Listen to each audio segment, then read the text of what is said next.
Hello friends. तो हम छत्तीसगढ़ सामान्य धर्म में ठीक है टॉपिक वाइज यहाँ पे जो है सेशन चला रहे थे। ठीक है, ये हमारा थर्ड पार्ट है जिसमें आज हम जो आपको जो सिलेबस दिया है उसी के अकॉर्डिंग मोस्ट इंपॉर्टेंट और रिपीटेड क्वेश्चन यहाँ पे कवर कराया जा रहा है। हर टॉपिक को कवर कराया जा रहा है। कंप्लीट आपको छत्तीसगढ़ सामान्य धर्म पढ़ना है तो आपको जो है प्लेलिस्ट में आपको मिल जाएगा। ठीक है, तो वहाँ पे आप जो है पढ़ सकते हैं। ठीक है, चाहे आप छत्तीसगढ़ के कोई भी चैप्टर आप पढ़ सकते हैं, मेंस लेवल तक के आपको पढ़ाया गया है।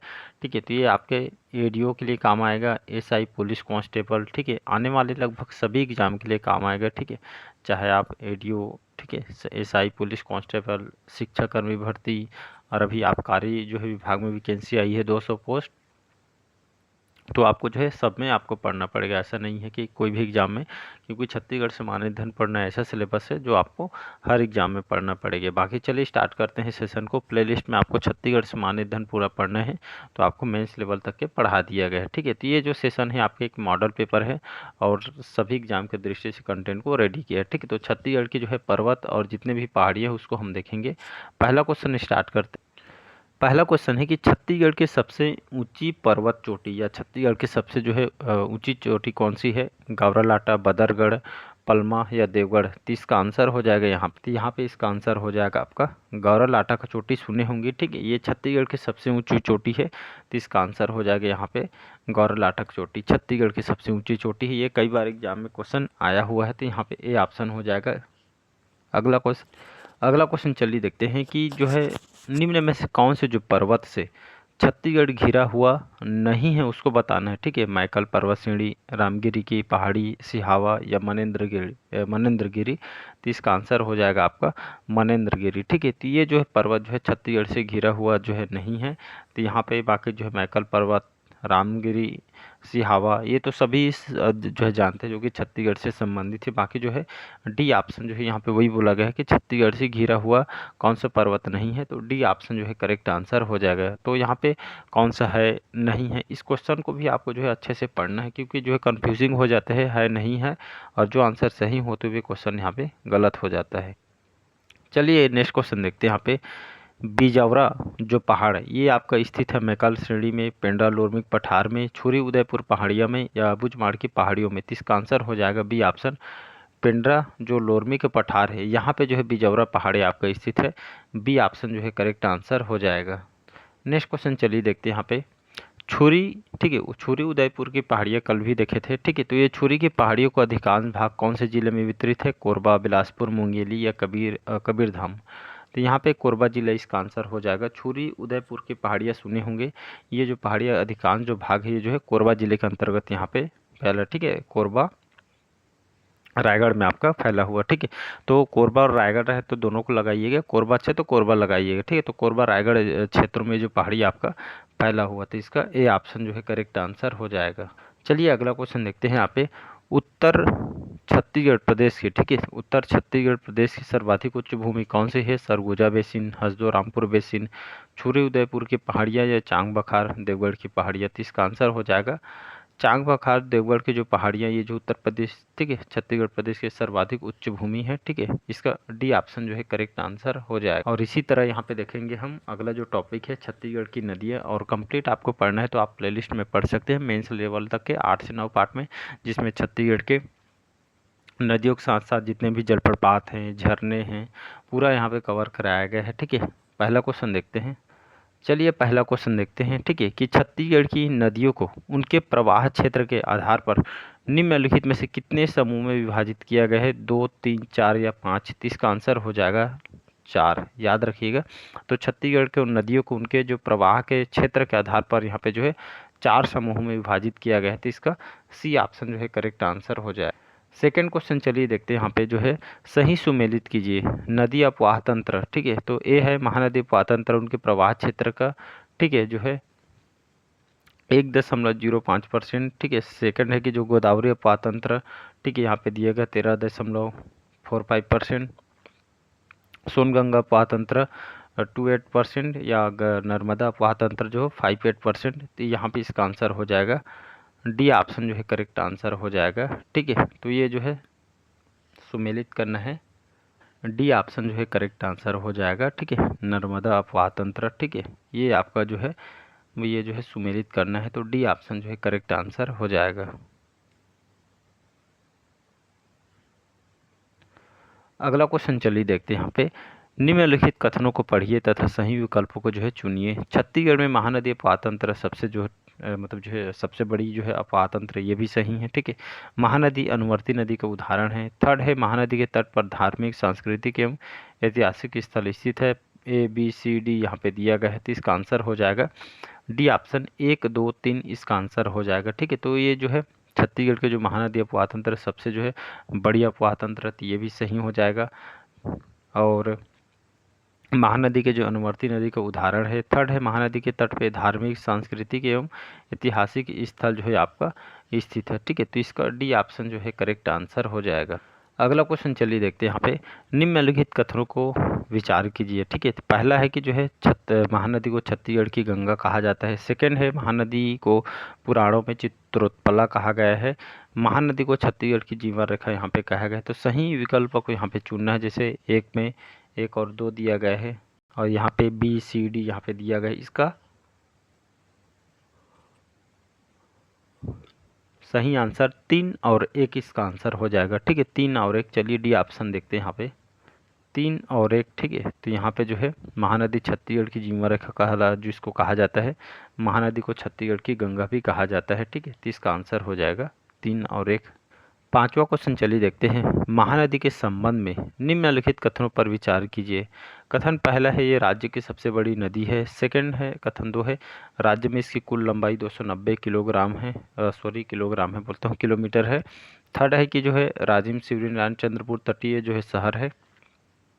तो यहाँ पे ए बी सी डी यहाँ पे दिया गया है, तो इसका सी ऑप्शन जो है करेक्ट आंसर हो जाएगा 1 और 3 इसका आंसर हो जाएगा, ठीक है। तो महानदी के संबंध में राज्य की सबसे बड़ी जो है नदी आप सभी को पता होगा। और थर्ड है राजिम शिवरीनारायण चंद्रपुर, इसी तट पे बसे जो है शहर है, ठीक है। बाकी जो है आप नदियाँ वगैरह, वाटरफॉल वगैरह पढ़िए, आपको वहाँ पे जो है समझ आएगा। अगला क्वेश्चन चलिए देखते हैं। निम्नलिखित कथनों को में से जो है कौन सा कथन सत्य है महानदी के उद्गम से संबंधित। तो इसका जो आंसर हो जाएगा, जो देखेंगे ऑप्शन में, ठीक है। कथन को पढ़ना है, जो कथन सत्य है उसको जो है बताना है। महानदी के उद्गम से संबंधित दिया है कि सिहावा पर्वत के पूर्वी भाग से जो है होता है, सिहावा पर्वत के पश्चिमी भाग से, सिहावा पर्वत के उत्तरी भाग से, या सिहावा पर्वत के दक्षिणी भाग से, ठीक है। तो इसका आंसर हो जाएगा कि जो महानदी का जो उद्गम है सिहावा पर्वत जो धमतरी है इसके पूर्वी भाग से यहाँ पे होता है। तो इसका ए ऑप्शन जो है करेक्ट आंसर हो जाएगा। नेक्स्ट क्वेश्चन चलिए देखते हैं। अगला क्वेश्चन चलिए देखते हैं यहाँ पे। निम्नलिखित कथनों पे विचार करना है कि पहला है कि महानदी उत्तर दिशा के बाद पूर्व दिशा की ओर बहती है। सेकंड है चंपारण महानदी के तट पर स्थित है। थर्ड है शिवनाथ नदी महानदी की सबसे बड़ी सहायक नदी है, ठीक है। सही विकल्पों को चुनना है, ए बी सी डी यहाँ पे दिया गया है, तो इसका आंसर हो जाएगा 1 2 3 इसका आंसर हो जाएगा, ठीक है। तो महानदी उत्तर की दिशा के बाद पूर्व दिशा की ओर बहती ही सही है। चंपारण सुने होंगे, जाना माना शहर है, ठीक है। जो जगह है ये महानदी के तट पे स्थित है। थर्ड है कि शिवनाथ नदी महानदी की सबसे बड़ी सहायक नदी है, तो ये भी करेक्ट है, ठीक है। बाकी नदियों अगर पढ़ेंगे तो आपको समझ आएगा। चलिए इसी तरह हम आगे बढ़ते हैं, जिसमें पाषाण काल से जो संबंधित क्वेश्चन देखेंगे कि निम्नलिखित कथनों को जो है ध्यानपूर्वक पढ़कर जो है विचार कीजिए। कथन पहला है कि जो है प्रागैतिहासिक कालीन सर्वाधिक शैलचित्र रायगढ़ से प्राप्त हुए। कथन 2 सिंगनपुर एवं कबरा पहाड़ गुफा की जो खोज है एंडरसन ने की थी। कथन जो थर्ड है सिंगनपुर शैलाश्रय का सर्वप्रथम जो प्रकाशन 1910 में हुआ था। कथन 4 है कि ये गुफा जो है पश्चिम मुखी है, ठीक है। तो यहाँ पे इसको जो है कथन को जो है ये गुफा पश्चिम मुखी है, ठीक है। कथन ए बी सी डी यहाँ पे दिया गया है, तो इसका आंसर हो जाएगा कथन 1 और 2 सही है, ठीक है। कथन ए पहला वह है कि जो प्रागैतिहासिक कालीन सर्वाधिक शैलचित्र जो रायगढ़ से प्राप्त हुए हैं, ठीक है, ये भी सही है। और देखेंगे जो दूसरा 1 और 2 सही है। कथन 2 भी सही कि जो सिंगनपुर एवं कबरा पहाड़ जो गुफा की खोज जो है एंडरसन ने की थी, कौन से सन में, 1910 में इन्होंने खोज की थी, ठीक है। और इसी तरह जो है 3 एवं 4 जो है कथन जो है आपका गलत हो जाएगा, ठीक है। सिंगनपुर सर्वप्रथम प्रकाशन 1900 में, ठीक, मतलब खोज किया गया था, यहाँ पे प्रकाशन की बात कर रही है। ये पश्चिमी मतलब जो है इसका ए ऑप्शन हो जाए। कथन 1 2 सही, परंतु कथन 3 4 यहाँ पे गलत है। अगला क्वेश्चन चलिए देखते हैं। निम्नलिखित कथनों को ध्यानपूर्वक पढ़कर जो है विचार करना है। कथन ए है नांदगांव के पास बोनाटीला के एक छेद किया हुआ पत्थर का जो है कराघातक हथौड़ा प्राप्त हुआ है। कथन 2 है धनपुर से एक हस्त कुठार मिला है जो नवपाषाण कालीन है। ठीक है, तो कथन ये जो है ABCD यहाँ पे दिया गया है, तो यहाँ पे इसका आंसर हो जाए कथन 1 और जो दोनों आपका जो दो कथन यहाँ पे सत्य हो जाएगा। ठीक है, तो नांदगांव के पास बोन टीला का एक छेद जो है किया है वो पत्थर का जो है करा जो घातक हथौड़ा प्राप्त हुई, ये भी सही है। और सेकेंड कथन है कि धनपुर के एक जो है हस्त कुठार मिला है जो नवपाषाण कालीन, ठीक है, पाषाण कालीन के जो है ये जो है औजार यहाँ से जो है हस्त कुठार यहाँ से प्राप्त हो जो नवपाषाण कालीन है। ठीक है, तो इसका बी ऑप्शन 1 और दोनों जो है कथन यहाँ पे सत्य हो जाएगा। चलिए थर्ड क्वेश्चन यहाँ पे देखते हैं कि जो है चितवा डोंगरी के संबंध में कौन सा कथन यहाँ पे सत्य है। कथन पहला है कि जो चितवा डोंगरी जो पहाड़ी से प्रागैतिहासिक शैलचित्र प्राप्त हुए हैं। कथन 2 जो है सर्वप्रथम कहाँ के शैलचित्रों को जो है रमेंद्र नाथ मिश्र और भगवान सिंह बघेल जी ने जो है उजागर किया था। ठीक है, कथन इस टाइप के क्वेश्चन आजकल जो है बहुत ज़्यादा पूछे जा रहे हैं, इसलिए यहाँ पे इंक्लूड किया गया है। और जो है जो कथन थर्ड है जिसमें यहाँ 3 गुफाओं के नवपाषाण कालीन जो है 27 शैल चित्र जो है अंकित यहाँ पे। ठीक है, तो ABCD यहाँ पे दिया गया है, तो इसका आंसर हो जाएगा तीनों कथन। ठीक है, ये मतलब जो है यहाँ पे जो तीनों कथन यहाँ पे 1 2 3 यहाँ पे जो है सही हो जाएंगे। ठीक है, तो यहाँ पे बोला गया है वही। ठीक है, देख लेते हैं वो चितवा डोंगरी के संबंध में कौन से कथन सही। ठीक है, तो चितवा डोंगरी पहाड़ी प्रागैतिहासिक शैलचित्र यहाँ से प्राप्त हुए हैं। डाटा से भी क्वेश्चन पूछ सकता है। सर्वप्रथम जो कथन 2 है सर्वप्रथम कहाँ के शैलचित्र रविन्द्रनाथ मिश्र भगवान बघेल जी ने उजागर किया था, तो ये आपका हो जाएगा। और आपका कथन ये तीनों गुफाओं नवपाषाण कालीन जो है शैल लगभग 27 शैल चित्र यहाँ पे जो है अंकित है। अगला क्वेश्चन चलिए देखते हैं यहाँ पे। चौथा है सिंघनपुर गुफा के संबंध में सही तथ्य को जो है चुनिए। कि पहला है सिंघनपुर गुफा से पत्थर के उपकरण प्राप्त हुए हैं। सेकंड है सिंघनपुर सबसे प्राचीन गुफा है जो चमर ढाल की पहाड़ी पर अवस्थित है। थर्ड 1910 में एंडरसन ने रायगढ़ के सिंघनपुर गुफा की खोज की थी। ठीक है, ABCD यहाँ पे दिया गया है, तो इसका आंसर हो जाएगा पहला दूसरा तीसरा। ठीक है, तो सिंघनपुर के गुफा के संबंध में सही जो तथ्य को जो है चुनना है, तो सिंघनपुर गुफा पत्थर उपकरण प्राप्त हुई, ये भी सही हो जाएगा। सिंघनपुर सबसे प्राचीन गुफा है जो चमर ढाल की पहाड़ी पर अवस्थित है। और सन 1910 में एंडरसन ने रायगढ़ के सिंघनपुर की गुफा की जो है खोज की थी इन्होंने। ठीक है, तो ये मोस्ट इंपॉर्टेंट क्वेश्चन है क्योंकि यहाँ से आपके मेंस में भी पूछे गए हैं और वनडे एग्जाम में भी आया हुआ है। ठीक है, ऐसा नहीं है कोई एग्जाम में नहीं पूछा गया है, ऐसा कोई एग्जाम नहीं जहाँ पे यहाँ से क्वेश्चन आपके पूछे नहीं गए हैं। ठीक है, तो आपके जो ऊपर डिपेंड करता है, आप जितना ज़्यादा क्वेश्चन लगाएगा उतना ज़्यादा आपके लिए बेनिफिट होगा। ठीक है, चलिए मिलते हैं अगले पार्ट में। आज के सेशन में यही तक रखते हैं, तो लाइक शेयर सब्सक्राइब कीजिएगा। Thank you.